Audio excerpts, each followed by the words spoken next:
Optic house તેમજ ભગવા ચોક દ્વારા ફ્રી ચશ્મા વિતરણ તથા પ્રભુ રામજીની પ્રતિમાની પ્રાણ પ્રતિષ્ઠા લોકો લાઈવ જોઈ શકે તે માટે LED સ્ક્રીન લગાવાઈ હતી।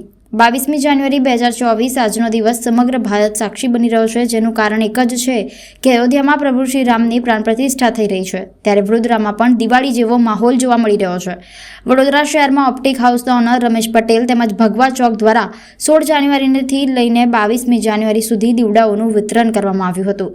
સાથે આજના દિવસે ફ્રીમાં ચશ્માનું વિતરણ કરવામાં આવ્યું હતું। સાથે અયોધ્યામાં પ્રાણ પ્રતિષ્ઠા થઈ હતી, તેને લોકો લાઈવ જોઈ શકે તે માટે LED સ્ક્રીન મૂકવામાં આવી હતી, જેનો વિસ્તારના તમામ લોકોએ લાભ લીધો હતો। આજે અતિ ઐતિહાસિક દિવસ 500 વર્ષ પછી રામજી પોતાના નિજ મંદિરમાં જ્યારે આજે પધાર્યા હોય ત્યારે ખાલી ન વડોદરા પૂરું ભારત નહીં પૂરા વિશ્વ જ્યારે રામમય થઈ ગયું હોય ત્યારે આપ સૌ જાણો છો કે વડોદરા શહેર પણ રામના રંગે રંગાઈ ગયું છે।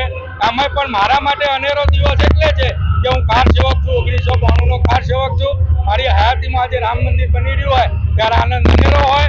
મારી કંપની ઓપ્ટિક હાઉસ દ્વારા પણ 16 તારીખથી 22 તારીખ સુધી તમામ વડોદરા રહેવાસીઓને ગોળિયા નિઃશુલ્ક આપવામાં આવી રહ્યા છે।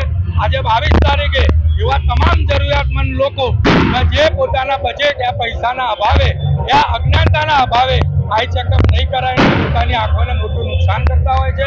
એ અમારા વર્ષોનો અનુભવ છે, એને ધ્યાન રાખીને આજે તમામ 10 ફ્લોર ઉપર તમામ જરૂરિયાતમંદ લોકોને આઈ ચેકઅપ કરીને તમામને ચશ્મા નિઃશુલ્ક આપવામાં આવી રહ્યા છે।